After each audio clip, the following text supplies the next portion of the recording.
Assalamualaikum warahmatullahi wabarakatuh. Welcome back.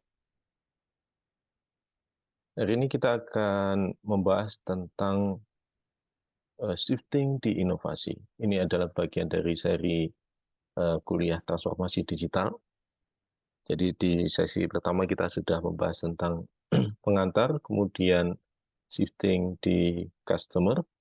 Setelah itu kita juga sudah membahas shifting di cara kompetisi, dan kemudian shifting ketiga di bagaimana kita memperlakukan data, dan yang keempat ini adalah di inovasi. Bagaimana kita meng-create inovasi? Meng-create inovasi. Ini adalah materi pengantar sebelum nanti kita akan ketemu di kelas tentang untuk real case study. Baik, ini yang akan kita bahas. Kita nanti akan ada pengantar tentang eksperimen yang dilakukan oleh Google dan satu inisiatif di di India tentang itu IT ini dalam pendekatan eksperimen. Kemudian kita akan membahas dua hal di sini, yaitu eksperimen secara konvergen dan yang kedua adalah eksperimen secara divergen. Nanti ditutup dengan satu overview metodologi yang kita bisa dipakai untuk dua jenis eksperimen ini. Oke, kita akan mulai dari cara Google melakukan eksperimen ya. Seperti yang kita tahu, Google punya produk utama search engine ini. Nah, di search engine ini Google menyimpan berbagai macam interaksi apa yang orang cari, kemudian produknya itu apa saja, termasuk perubahan perilaku dari histori pencariannya. Kita bisa mengetahui banyak hal dari sini. Google melakukan crawling dari website yang ada di banyak sekali tempat, kemudian nanti dia akan bisa mendapatkan informasi dari situ dan masukin ke database yang kita cari gitu ya. Nah, bagaimana cara Google melakukan eksperimennya sebenarnya itu adalah bagaimana dia yang ada di Google Searching ini, misalnya dia ingin melakukan peningkatan fitur gitu ya, nambah fitur apa yang disukai oleh orang begitu kira-kira itu. Nah, itu dia akan melakukan cara itu tidak diskusi dulu panjang lebar, kemudian mau produk apa, tetapi dia akan luncurkan pelan-pelan produknya itu yang basisnya itu di search engine yang dia dia punya gitu ya. Jadi dia tidak hanya duduk dengan customer pakai focus group discussion, enggak, tetapi dia langsung akan mencoba produk-produk dia itu langsung di ini. Jadi ada tim kecil yang dia yakin berdasarkan analisa awal ini kelihatannya cukup menarik ini untuk dicoba, dan dia langsung launch. Kemudian di ini di dia akan langsung coba ke selected user itu, tapi yang usernya juga tidak menyadari bahwa itu ada sebuah fitur baru, dan berdasarkan perilaku orang dia mengamati, oh ini layak untuk diteruskan menjadi satu produk yang menjadi fitur yang akan di roll out lebih luas begitu. Kira-kira begitu yang cara dia itu. Jadi di eksperimennya seperti itu. Jadi ini constantly experimenting. Ini yang jadi fokus itu. Jadi kalau ada ide, ya langsung dicoba saja. Nah, ada mekanisme yang di sana lah. Nanti kita juga akan belajar tentang desain sprint ya untuk yang kayak gini. Tapi intinya di sini adalah ada tahapan secara umum itu memahami kira-kira orang butuhnya apa. Kemudian kita akan coba identifikasi visioning, kira-kira bisa dijawab dengan apa, dari berbagai macam opsi dipilih satu yang paling menarik. Jadi di fetch itu maksudnya di tahap satu kan kita paham problemnya apa. Tahap dua eksplorasi semua opsi.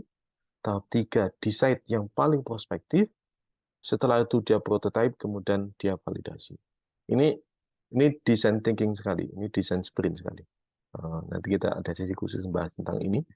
Tapi ini yang dia lakukan. Jadi kalau ada salah satu dengkot dia yang bikin desain sprint ini, jadi setiap siklus itu adalah 1 minggu, 1 minggu, 1 minggu. 1 minggu sudah bisa dapat kesimpulan yes, no, gitu. Kalau yes ya lanjut, kalau enggak ya sudah, lupakan, ganti yang lain gitu. Itu adalah eksperimennya si Google.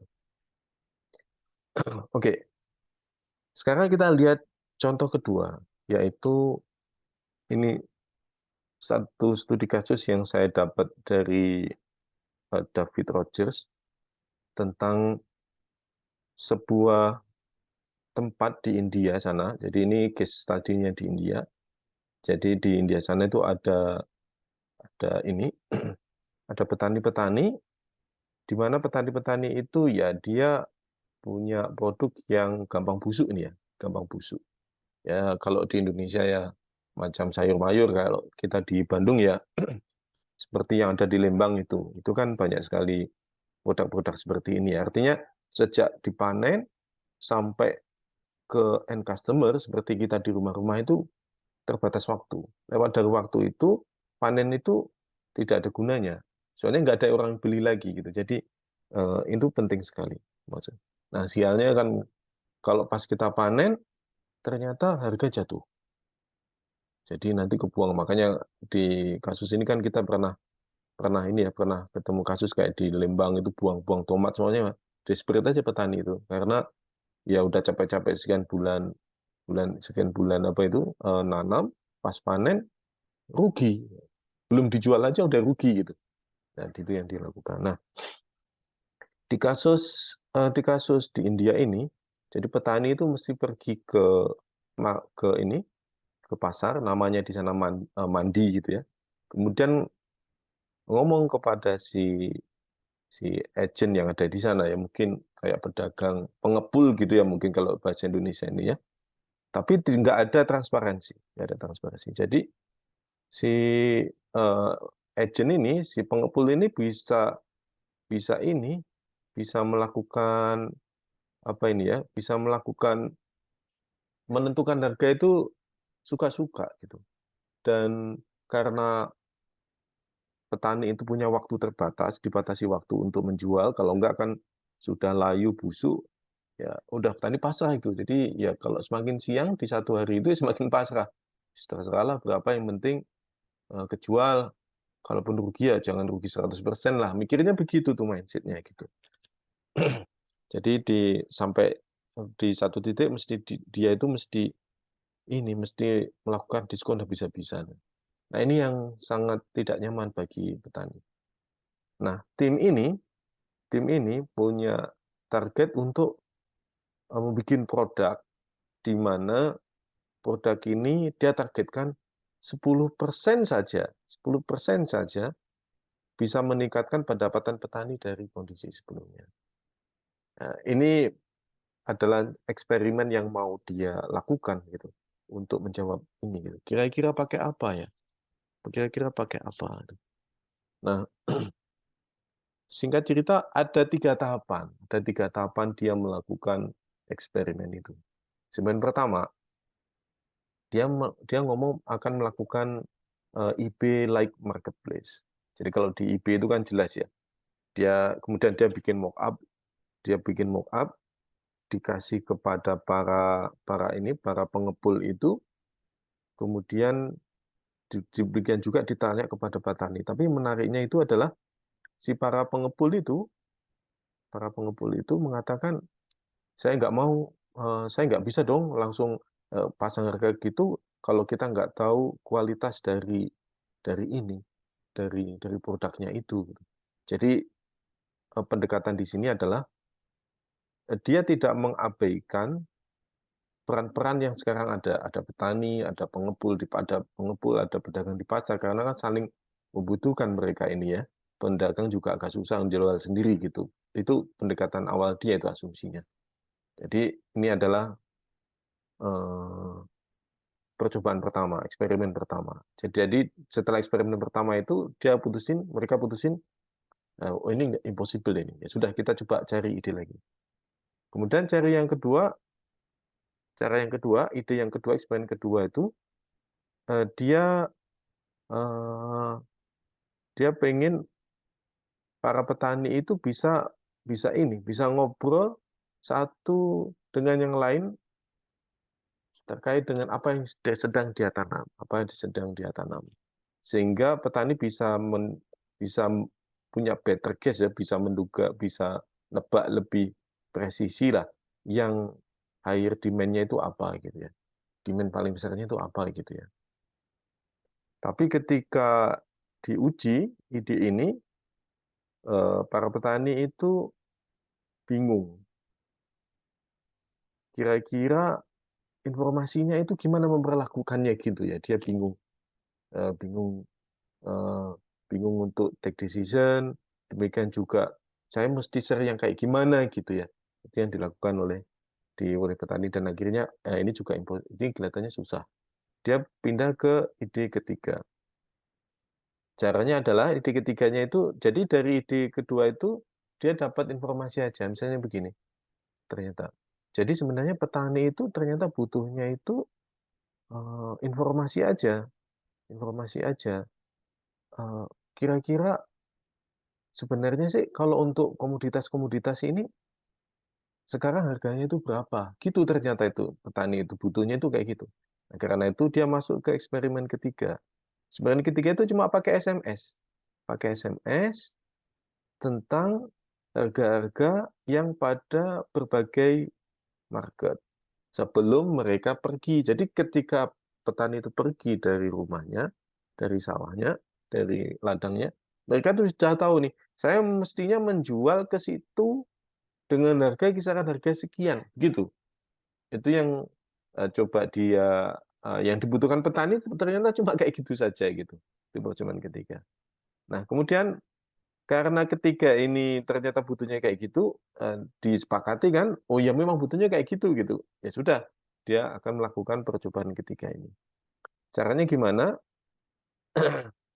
Caranya adalah eksperimen itu dia mengikut sertakan 50 50 petani, 5 agent, 5 pengepul lah kira-kira ya, yang akan mencoba sistem ini. Dilakukan selama 6 minggu, kemudian si timnya Intuit ini dibagi menjadi dua. Jadi menjadi dua tim. Satu tim itu ke pasar untuk mencari informasi, kemudian tim yang lain itu di back office, SMS, melakukan SMS kepada para petani-petani itu. Itu kan ya kalau kayak menurut kita jadul gitu ya. Tapi kalau teknologi informasi kan mikirnya bukan jadul-jadulan. Kalau kayak gini tuh butuhnya orang kayak gitu. Apalagi kalau yang di petani-petani yang di daerah-daerah itu kan ketemu smartphone itu malah gagap. Pengennya ya pakai HP yang jadul itu, pokoknya bisa baca. Jadi yang namanya HP itu ya cukup SMS sama call aja, cukup buat mereka itu. Dan yang menarik, di ujungnya itu ya, mereka itu bisa meningkatkan pendapatan itu 20%. 2 kali lipat dari target awal. Kan target awalnya cuma 10% ya. Jadi ini bisa meningkatkan pendapatan sampai 20%. Target awalnya 10%. Ini adalah contoh eksperimen kedua. Beda kan? Google tadi sudah punya produk, dia pengen enhance produknya, pengen enhance produknya menggunakan fitur-fitur apa. Tapi kalau yang di sini, di Gasu Intuit ini, enggak. Open questions. Open questions. Lebih eksploratory. Kita mencari apa ya ini ya. Tapi yang menarik, sebelum mencari apa, dia tentukan dulu goalnya. Kalau ini kepakai, kira-kira dikatakan berhasil itu indikatornya itu apa ya? Dia sebutkan naikin pendapatan 10%. Dia bilang gitu. Karena kalau nggak naikin, nggak ada prospek naikin pendapatan buat petani, ya petani juga males gitu memakai ini gitu. Ternyata dievaluasi lagi, dia naikin 20%. Itu contoh pendekatannya. Oke, dari dua cerita pengantar tadi, kita akan masuk kepada bagaimana sih sebenarnya eksperimen nanti itu kita bisa lebih strukturkan, kemudian kapan kita pakai metode yang mana, gitu. Nah, sebelum kita masuk ke sana, kita coba refresh lagi dari apa itu inovasi, apa yang terjadi di inovasi ketika kita masuk ke dalam era digital. Transformasinya seperti apa? Kita udah bahas ini sekilas di pertemuan pertama. Jadi pertama adalah eh, kalau yang kalau yang dulu sebelum transformasi di era transformasi digital yaitu basisnya itu intuisi, seniority. Artinya yang bisa melakukan itu ya para senior-senior lah. Kalau sekarang basisnya itu testing and validating. Ya, kalau sekarang mesti ada dasarnya. Ini yes itu apa, no itu apa. Kalau dulu ya eh, intuisi saja gitu. Yang kedua, kalau yang dulu expensive, slow, difficult. Kalau sekarang mudah, cepat, murah. Kalau sekarang. Jadi harus kayak gitu. Soalnya kalau terlalu lama udah digilas sama pasar gitu. Kalau terlalu lama, time to marketnya terlalu lama, ya sudah nggak momentum bisnis sudah hilang gitu. Atau orang sudah nggak minat lagi ke situ ya. Kalau dulu jarang dilakukan dan mesti by expert. Kalau sekarang constantly every by everyone. Artinya kalau di sini tuh sebenarnya terdapat sebuah eh, sebuah apa ya, sebuah insight bahwa inovasi itu embedded dalam proses bisnis sehari-hari. Kalau dulu enggak, mungkin dibentuknya dalam project. Kalau sekarang embedded dalam kehidupan sehari-hari. Ini yang paling challenging. Kemudian kalau dulu mencari right solution dulu itu. Kalau sekarang itu solve the right problem. Jadi lebih problem based, lebih problem based. Kemudian yang terkait yang dulu, kalau dulu failure is avoided at all cost. Kalau sekarang maksudnya itu ya kalau gagal tuh mesti nunggu di akhir itu. Kalau sekarang enggak, learn from early and cheaply. Jadi kalau misalnya di titik tertentu ini kelihatannya enggak cukup prospektif ini, ya sudah langsung take down saja, nggak usah diterusin gitu. Dulu fokus kepada finish product, kalau sekarang viable prototype.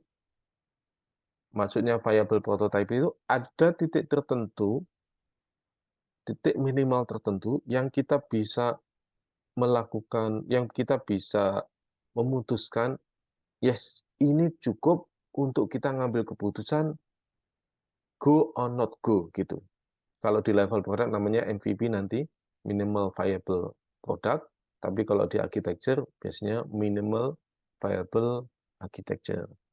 Nah, itu perbedaan mendasar antara inovasi dulu dengan kehadiran era digital ini. Jadi yang paling penting itu eksperimen. Dan filosofi paling dasar itu eksperimen itu adalah learning. Adalah learning. Nah, jadi kita tidak perlu takut dengan ide yang salah, tapi kalaupun misalnya salah, kita itu bisa cepat dan murah untuk memutuskan ini lanjut atau tidak. Dan kita melakukan itu secara iteratif terus-menerus. Ini yang dilakukan, yang disuggest oleh pendekatan sekarang ini. Basis dari ini sebenarnya itu design thinking. Lebih deep lagi, teman-teman yang main di software engineering biasanya sering menggunakan design sprint. Jadi sprintnya itu satu siklus itu 1 minggu, satu prototype. Senin itu adalah misalnya menetapkan fokusnya mau kemana ini, problemnya apa, fokusnya mau kemana, semestanya apa, fokusnya mau kemana, problemnya mau apa. 2, itu hari pertama. Hari kedua, hari Selasa, eksplorasi opsi. Siapapun boleh ngomong, nggak usah diskusi banyak-banyak. Pokoknya setiap orang di tim kecil itu boleh eksplorasi macam-macam. Hari ketiga, decide. Dari semua opsi tadi dipilih mana yang paling oke gitu ya. Hari keempat, prototype dengan berbagai macam cara. Hari keenam, yes no, evaluasi, validasi gitu. Kalau oke ya lanjut, kalau enggak ya sudah, kita mikir yang lain gitu. Kira-kira begitu. Jadi intinya inovasi itu eksperimen. Jadi bukan intuisi, bukan apa kata bos, tapi masalah eksperimen. Dan eksperimen itu mesti punya dasar.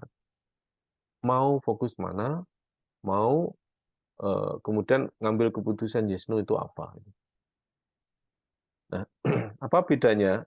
Sekarang kita coba lihat sekilas. Apa bedanya eksperimen yang dilakukan oleh Google dengan eksperimen yang dilakukan oleh Intuit tadi itu ya. Nah, kalau di yang pertama mungkin soal cara ya, soal cara. Jadi kita akan lihat eksperimen itu dilakukan atas produk real sama levelnya prototype. Jadi bisa gitu. Google itu kan produk real tuh. Luncurkan ya orang bisa pakai. Kalau ini kan mockup atau prototype. Jadi kita bisa melakukan eksperimen itu di level itu. Yang kedua, kalau Google itu real time dengan ini ya jutaan eh, jutaan customer yang mungkin terlibat. Kalau yang Intuit kan small customer. Jadi bisa kayak gitu. Tergantung tujuan nanti kita bahas di belakang. Kalau Google itu lebih improve something known, karena kan sudah ada produknya ya, dia pengen improve itu. Kalau Intuit itu something completely novel, artinya sesuatu yang baru untuk menjawab permasalahan yang ada di, di apa itu di selected domain of business gitu yang mau dieksplorasi gitu. Itu perbedaan paling mendasar. Nah, yang dilakukan oleh Google itu namanya adalah convergent experiment. Sedangkan yang dilakukan oleh Intuit itu namanya divergent experiment. Convergent itu menjurus. Jadi kalau zaman SMP kalau zaman SMP atau SMA ya, kita belajar apa itu cahaya gitu yang pakai lensa-lensa gitu. Kalau konvergen itu berarti dia itu dari banyak dia menjadi sedikit opsi atau satu opsi. Tapi kalau divergen enggak, dibebasin. Dari ide kecil bisa dieksplorasi jadi banyak gitu. Jadi kalau konvergen itu mengerucut, kalau divergen itu malah malah enggak apa kebalikan mengerucut apa ya? Malah menyebar gitu ya, malah menyebar. Memperbanyak opsi gitu. Nah, kalau yang ada di eksperimen konvergen itu misalnya kita punya punya dua opsi itu. Misalnya fiturnya A sama B. Kita nanti pengen ngecek eh, kita mau pilih yang mana ya? Kira-kira begitulah ya. Kalau yang divergen itu enggak kayak gitu. Jadi kita lebih open. Soalnya kita akan bicara, oh ini kalau kebutuhannya kayak gini, prototipenya mau seperti apa ya? Kalau yang divergen itu dia itu formal, scientific eksperimental. Kalau ini lebih formal, lebih formal. Kemudian kalau ini dilakukan dengan pertanyaan-pertanyaan terbatas yang sudah relatif fix. Kalau ini pertanyaannya lebih terbuka. Misalnya contoh di Intuit kan solusinya apa ya? Itu kan terbuka. Kalau di apa itu? Kalau di Google kan jelaskan, apakah fitur ini, apakah fitur itu gitu. Udah jelas itu. Kalau ini mencari jawaban, kalau ini bisa jadi selain mencari jawaban juga mengembangkan pertanyaan-pertanyaan lanjutan yang lebih eksploratif gitu. Jadi lebih open gitu. Kemudian kalau ini itu butuh sampel sampel yang cukup sampel sampel yang cukup representatif. Kalau ini sebenarnya yang penting customer-nya right customer, right customer yang dia itu bisa jadi dia itu bukan rata-rata, tapi ya misalnya contoh kayak petani itu kan rata-rata semuanya pasrah, tapi kita mencari mana segmen petani yang sebenarnya itu bisa jadi pelopor itu. Nah, kalau dia jalan, nanti yang lain yang pasar-pasar tadi juga ikut gitu. Jadi bukan bukan pendekatannya kalau ini statistik, ini berarti kalau namanya statistik berarti mesti ada sampel size-nya. Kalau ini tidak perlu. Soalnya kita cukup menemukan right customer saja ini. Kemudian kalau ini fokus kepada kausalitas, sebab akibat, kalau ini enggak, bukan kausalitas. Gestalt effect itu kira-kira gini. Kalau kita pakai pendekatan gini, apakah ini secara persepsi ya, secara persepsi psikologis itu bisa menjawab ya mereka itu ya. Kalau kalau ini right customer tadi bisa mengatakan yes, ya sudah, oke gitu, kira-kira begitu. Kalau ini mesti ada causality. Misalnya contoh sederhana, kalau pakai feature ini, yang customer yang aktifnya semakin lama, itu kan jelas ya. Misalnya kalau saya kembangkan feature ini, maka dia engagement customer ke dalam website kita itu lebih lama. Itu kan parameter yang kuantitatif, yang real, bisa diukur gitu. Nah, kalau ini goal-nya adalah melakukan testing atas pertanyaan tadi itu, kalau ini goal-nya itu sebenarnya adalah bikin prototype untuk bisa menjawab is it good enough or not gitu aja. Apakah ini cukup cukup bagus menjawab atau enggak ya? Kalau cukup ya sudah selesai gitu. Nah, karena pendekatannya seperti itu, kita mengatakan bahwa yang konvergen itu confirmatory, mengkonfirmasi. Kalau yang divergen itu exploratory. Kita explore seluas-luasnya, kita pilih yang paling sesuai gitu.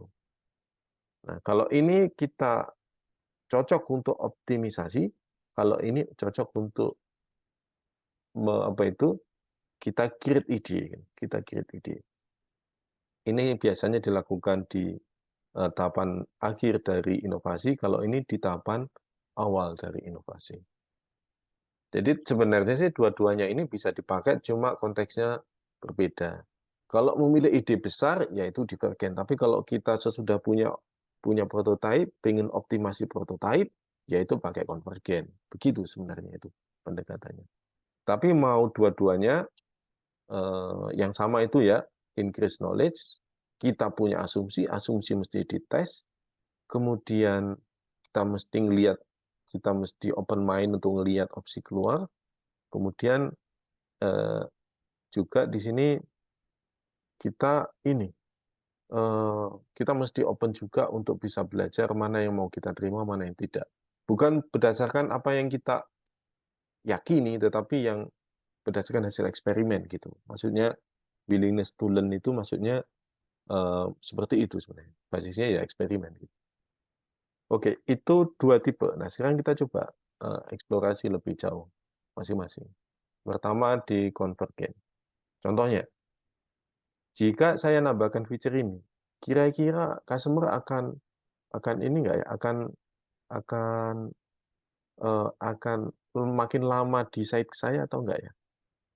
Kalau misalnya saya ubah cara berinteraksi, apakah customer akan spend more money di toko saya ya? Gitu. Sudah eksplisit gitu. If ini, then ini itu perlu dikonfirmasi. Makanya tadi istilahnya confirmatory. If ini, then apa gitu. Nah itu benar nggak si si apa itu si hipotesa kita tadi itu. Nah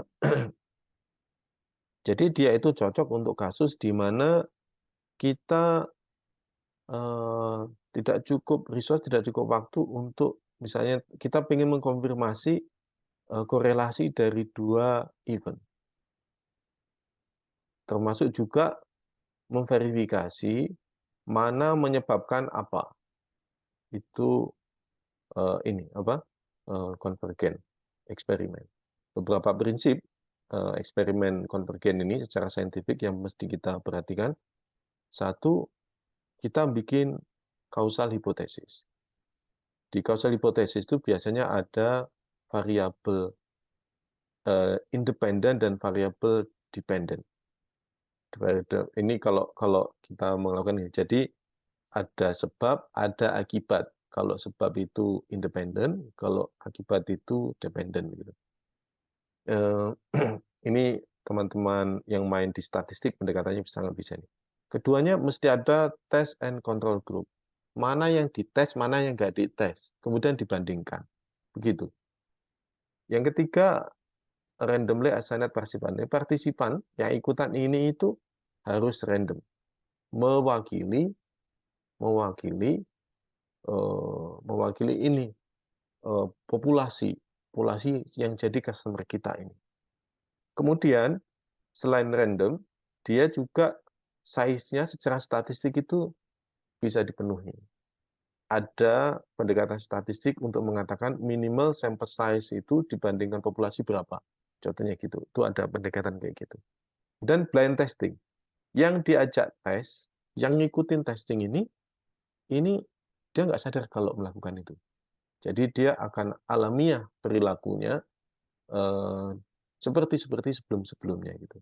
Ini pendekatan yang sifatnya konvergen. Sekarang kita lihat yang kedua, yaitu yang divergen. Nah, contohnya, coba lihat ini pertanyaannya. How can we increase the revenue of rural Indian farmers? Ini kan open. Caranya gimana? Ya, pokoknya pertanyaannya itu. Apapun itu yang bisa jawab itu berarti benar gitu. Nah, masalahnya tinggal yang mana yang menurut kita paling cocok, yang gestalt meaning tadi itu bisa dijawab gitu aja. Jadi di sini sih tidak menjawab tentang terlalu jauh tentang spesifik hipotesisnya mau kayak gimana itu enggak. Yang penting itu questions. Jadi kalau divergen itu yang paling penting itu adalah pertanyaan. Pertanyaannya mesti spesifik, soalnya itu nanti yang jadi fokus eksperimen. Misalnya contoh yang seperti ini, atau misalnya contoh kayak di kampus, misalnya bagaimana interaksi mahasiswa yang meningkatkan kualitas pemahaman mahasiswa. Misalnya begitu, itu kan open questions itu. Caranya gimana? Ya belum tahu kita. Nah, itu yang kita eksplorasi. Nah, prinsipnya adalah start with initial solution in mind and begin a prototype. Present to possible customer. Jadi ini right customer. Yang kedua, jadi kita open terhadap feedback kualitatif yang macam-macam bentuknya itu. Misalnya, saya bingung ini pakai ini.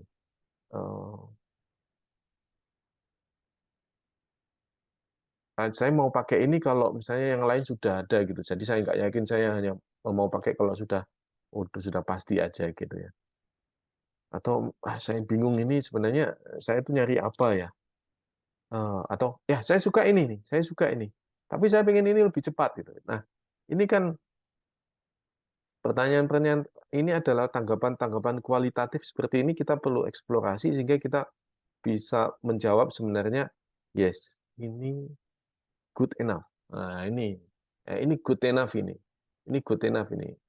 Once pertanyaan ini adalah good enough, ya sudah, kita berarti mengatakan bahwa prototipe kita ini bisa diterima gitu, accepted gitu. Nah,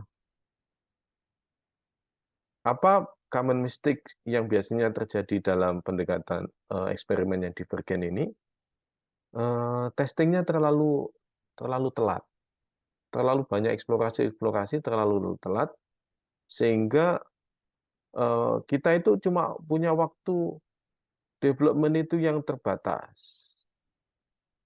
Jadi testingnya itu nanti kita nggak punya banyak waktu. Nah, inilah yang menyebabkan sebenarnya kalau mainnya di divergen eksperimen ini, kita mesti punya metode yang efisien sekali gitu. Salah satu metode yang paling efisien itu namanya design sprint. Design sprint. Kita nanti mungkin akan bahas spesifik di tempat lain ya. Kita sekarang fokus di dua metode ini dulu aja. Jadi di situ itu kita butuh waktu, kita butuh pola. Polanya itu membantu kita membuat keputusan singkat iteratif. Nah, kalau desain sprint itu keputusannya itu per minggu, minggu selesai, 1 minggu selesai, 1 minggu selesai gitu. Atau kalau sifatnya masih konsep besar ya mungkin bicaranya ya basisnya design thinking, technical approach-nya pakai desain sprint gitu. Filosofinya pakai desain sprint, technical approach-nya pakai desain sprint. Gitu. Itu bisa dipakai nanti untuk menjawab divergen eksperimen ini. Sehingga kesalahan-kesalahan yang umum itu kita bisa hindari. Nah, mau dua-duanya, mau pakai divergen maupun konvergen, itu sebenarnya prinsipnya ya sama. Pertama adalah kita learn early, jadi kita mesti cepat belajar mana yang bagus, mana yang tidak, mana yang go, mana yang not go gitu. Kemudian mesti cepat dan basisnya itu iterasi. Kemudian fokus kepada problem, jangan solusi. Fokuskan kepada problem, jangan solusi. Kemudian cari pihak yang bisa ngasih feedback yang kredibel, sehingga kita cukup mengatakan yes no-nya. Kemudian mesti ada ukurannya. Ini orang pilih ini, atau kita decide opsi ini meningkatkan indikator kinerjanya itu apa? Kayak tadi di kasus di mana itu kalau di Google kan jelaskan orang lebih lama sama Google main-main ya. Kalau di Intuit ini ningkatin 10%. Itu contohnya. Kemudian tes asumsi. Tes asumsi. Caranya apa? Prototype, testing, validasi. Kemudian fail smart. Kita nggak apa-apa, gagal itu nggak apa-apa. Gagal nggak apa-apa, cuma jangan terlalu lama tahu kalau kita gagal itu. Gitu. Kalau mau gagal ya cepet-cepet tahu lah bahwa kita gagal biar kita bisa coba yang lain gitu. Itu sebenarnya pendekatannya seperti itu. Itu prinsip eksperimen yang sekarang kita lakukan seperti itu. Nah, kita sekarang tutup dengan overview dari metode ini ya. Jadi kalau konvergen, tahapan pertama itu adalah kita mencari pertanyaan dan variabel. Mana variabel independen, mana variabel dependen. Dependen itu efek, independen itu cause, sebab akibat, oke? Kemudian ambil testernya. Testernya siapa? Kemudian yang ketiga, kita melakukan randomize tes kontrolnya. Jadi misalnya testernya kita ambil misalnya 1 juta gitu ya, 100.000 misalnya. Kita ambil 70% untuk tes, untuk apa? Untuk tes kontrolnya misalnya 30% gitu contohnya. Kemudian kita identifikasi di sini tuh misalnya kita validasi sampelnya. N-nya berapa, kemudian signal to noise-nya itu berapa gitu. Habis itu baru kita melakukan tes dan analisis, decide, kemudian share learning.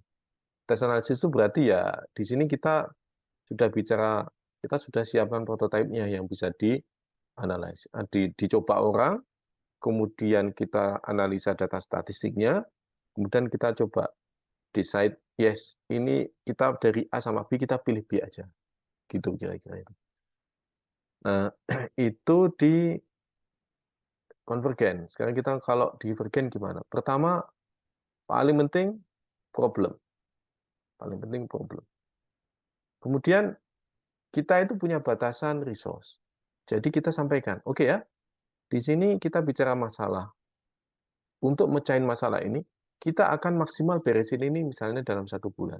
Kalau 1 bulan nggak bisa kejawab, ya sudah kita tinggal saja itu gitu. Pokoknya kita butuhnya cuma 1 bulan. Kita juga punya batasan waktu, kita juga punya batasan scope. Di luar itu ya sudah kita tinggal, artinya kita nggak berhasil eksplorasi ide gitu. Sudah. Kemudian pilih right customer, right people yang akan ikut dalam eksplorasi studi kita. Ini adalah tahapan preparation yang mesti kita lakukan. Tahapan kedua adalah iterasi. Iterasi itu artinya muter-muter ya. Observe, kemudian apa itu, pilih opsi-opsinya, pilih generate opsi-opsinya, kemudian dari opsi itu pilih analisa most valuable, most viable, minimal viable product dengan minimum cost, maximum learning, kemudian kita coba tes, kemudian decide. Decide itu, proceed itu kalau berhasil, pivot kalau kita pindah, oke, apa ini nggak cocok, udah kita pindah opsi berikutnya. Atau kita proceed itu maksudnya, oh ini oke, cuma mungkin kita perlu lebih dalam lagi, muter lagi di sini. Kalau ini pada paper of tolerance berarti adalah berarti udah ready ini. Ya sudah kita tinggal launch aja gitu. Nah, ini pendekatan iteratif yang dilakukan seperti ini. Kira-kira. Nah, kalau ini sudah selesai ya sudah kita bisa scale up. Scale up itu jadi produk real, dipakai di pasar yang lebih besar, di customer yang lebih banyak kayak tadi Intuit. Di Intuit tadi berarti dia itu oh dia masih di sini tahapannya. Mungkin dia perlu beberapa iterasi lagi untuk benar-benar feature-nya udah selesai semua, kemudian baru dia scale up. Scale up gimana caranya? Ya dipakai dong, misalnya di petani yang lebih banyak, mungkin di seluruh India atau di mana gitu. Ini contoh pendekatannya. Ini adalah akhir dari presentasi kita tentang perbandingan tahapan step by step untuk eksperimen yang konvergen dan eksperimen yang divergen. Semoga bermanfaat. Assalamualaikum warahmatullahi wabarakatuh.